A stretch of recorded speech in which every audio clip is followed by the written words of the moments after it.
A Queensland family is tonight mourning the death of a 69-year-old father fatally bitten by a venomous snake in a small town south of Mackay. Every year, 58,000 snakebite deaths. Because if you account for population and you calculate the rate of snakebite deaths per 100,000 people in the population. Kamala State School south of Mackay flooded with former students on Saturday. Celebrations for its 100-year anniversary taking a shock turn after sundown. A man killed by a snake while trying to save his mate. All is not as it seems. When someone dies as a result of an animal attack, it's simple to assign blame, but in other cases, the animal assault was a really tragic coincidence and the victim's destiny nonetheless. Donnie Morrison was a gregarious child who was the class clown every day, according to his peers. His former students could perceive that he had changed somewhat by now, at the age of 68. 60 years later, a reunion had brought the men and ladies together, even though they had been away for a lifetime. It seemed like only yesterday that some of them had been sitting in the classrooms and strolling around the school premises. Donnie was one of hundreds of guests celebrating the 100th anniversary of Kamala State School. He was one of the many former students who attended the celebration and had great memories of the location. The school was located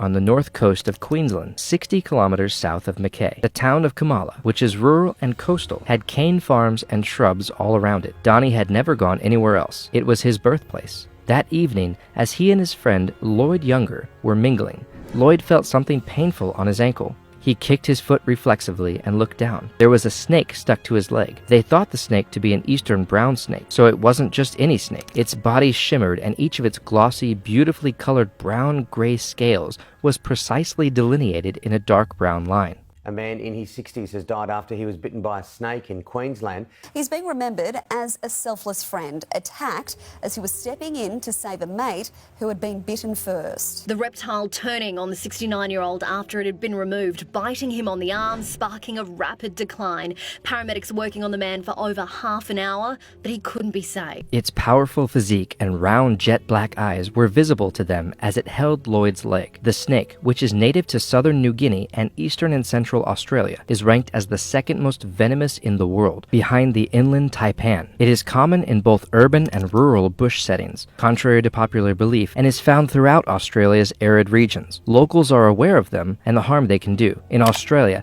the most lethal snake bites are caused by the eastern brown snake. To save his pal, Donnie realized he had to move quickly. He sprang into action, barely thinking about his own safety. He leaned closer to the snake, gradually while speaking with his companion to help him stay calm. The snake was around his friend's leg and he was helping remove that snake. The species of snake has not yet been confirmed, but the caller indicated it was an eastern brown.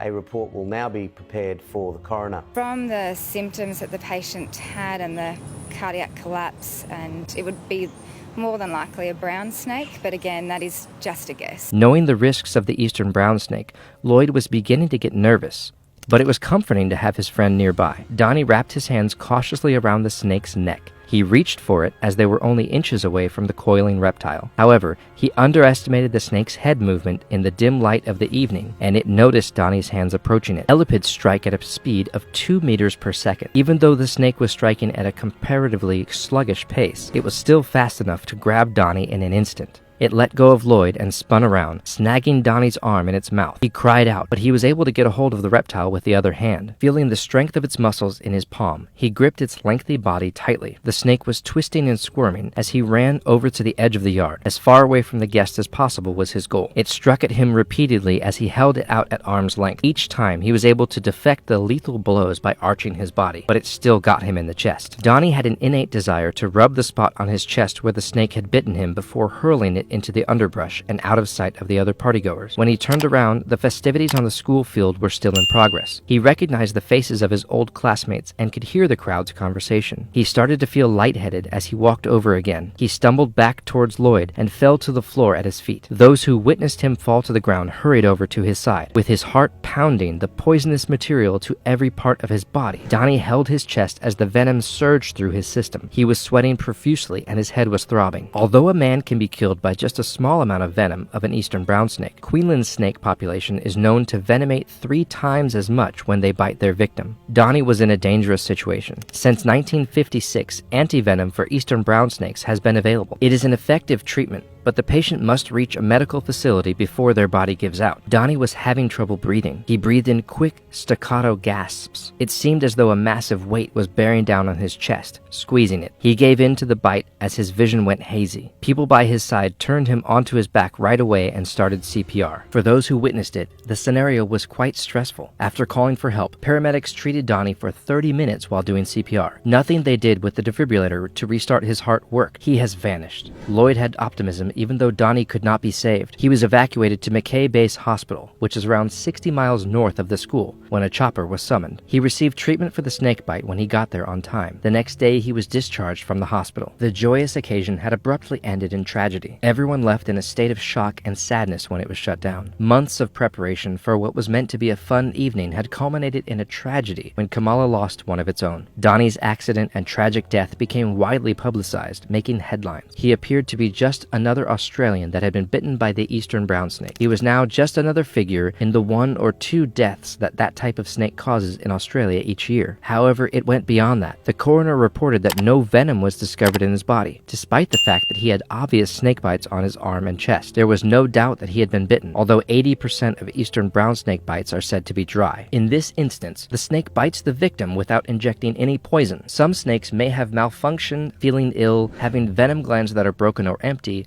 or misjudging the distance to the prey and missing it entirely. However, if an intentional dry bite is given, as eastern brown snakes frequently do, it is meant as a warning. There's no need to inject venom when they bite defensively. The threat can be repelled by the blow alone. It appears that Lloyd was also bitten by a dry snake bite, in addition to Donnie. They were receiving a warning from the snake. In the last of the dusk light, Lloyd might have unintentionally fallen or trodden on the snake that was concealed in the grass. It swung defensively and instinctively, slamming its body around Lloyd's ankle and latched on. There was no need to employ venom because it was not acting violently or attempting to capture any prey. If the snake didn't bite Donnie with its venom, then what happened to him? Although a complete investigation into his death is still pending, it is thought that an unidentified underlying medical problem caused him to experience a heart arrest. Though his encounter with one of the world's most venomous snakes may have made him fearful, the venom itself did not directly cause his heart attack. Donnie's family expressed their sincere gratitude to everyone who hurried to help in a moving statement after his passing. Both individuals who observed the tragic event and others who attempted to revive him were offered assistance by them. They noted that many people in the Kamala community would miss Donnie, who had been a well-liked member. We hope you enjoyed the video. Don't forget to subscribe, like the video, share the channel, and click the bell to get notifications. Tell us about your thoughts in the comments below. Thank you for watching Ultimate Misfortune.